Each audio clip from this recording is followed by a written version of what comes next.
Laura said, I'm a guitar player and I've decided to learn banjo. I'm a bit confused in what direction to go. I know most of the basic banjo chords and switch pretty smoothly between them with a couple basic rolls. I can play Cripple Creek. What should I focus on at this point? So I wrote down a beginner practice plan for Laura and Maddie, and I think this would help a lot of people here, even if you're not beginners, because it talks about 3 different categories of learning music, and these are the beginner categories that I wrote down. Theory/chords, which is Nashville number system, and this is where you'll learn about the major scale pattern and what scale degrees are, which I think is super useful for your training, for communicating with other musicians at jam sessions, and just for learning the neck. Number 2 is ear training, figuring out from familiar melodies on your instrument. Happy Birthday, Twinkle Twinkle Little Star. It could be a fiddle tune, whatever. You can just practice figuring out melodies that you have in your head and putting them on your instrument. And then the third category you should practice is repertoire/technique. So you'll learn songs to jam on and in turn learn essential techniques for playing bluegrass.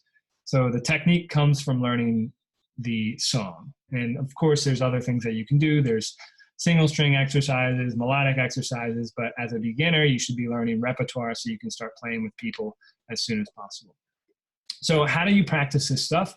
You segment each of these categories into 5 to 10 minute blocks of focused time. The time frame is short because it's important that you don't get distracted. You want it to be focused time.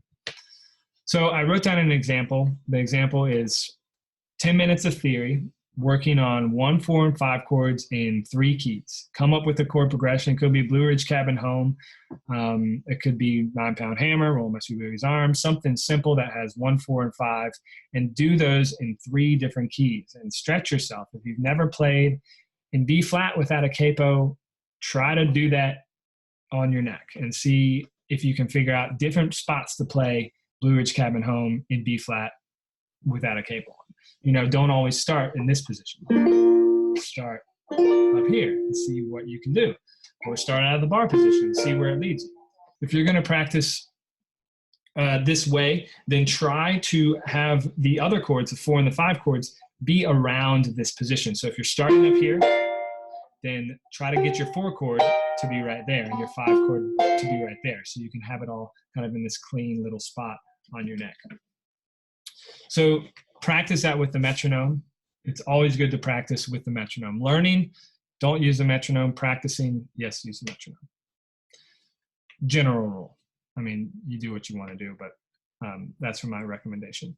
5 to 10 minutes, learn a melody that's already in your head. So this is the ear training part of it. This could be a nursery rhyme, a fiddle tune, or a Taylor Swift song. It doesn't matter what's in your head. Just like try to put it on your instrument and just listen to what note needs to come next in the song. And do this in different keys if you want a challenge. You know, what if you're like, okay, I want to do something crazy. Let's just do it in D flat. You know, what if we did Twinkle Twinkle Little Star in D flat? How would I find the starting note and where would the melody be? That is a great thing to do. 10 minutes of repertoire. So learn or practice a tune that you'd like to be able to play fully through. If you're learning it, go extremely slow and strive for perfect timing. There's no such thing as perfection, but you can strive for really, really great timing. And so that's why we go slow. Take it 4 or 8 notes at a time and repeat 10 times without messing the phrase up. So if you can repeat it 10 times without messing up, then you're good. Move on to the next phrase. But if you do mess it up, if you mess it up on the 3rd time, that's a red flag. Keep learning it. Maybe make the measure or the notes, the note range smaller or go slower. But you really want to be repetitive with your practice and make sure that you can play it comfortably 10 times without messing it up. When you have that down, move on to the next phrase and repeat the process. Combining these phrases is what practice is. So taking those 2 phrases that you just learned and combining them is practice. Or taking the A section of a song like Salt Creek or whatever and combining them is practice. Play it 10 times through without messing up, or go back and relearn it. And when you're practicing it, use a metronome and play to the metronome. So this is to Laura's specific question about she knows basic banjo chords and she can switch pretty smoothly between them with a couple basic roles. I said, use the practice plan above, make a list of tunes that you would like to learn in the next 6 months.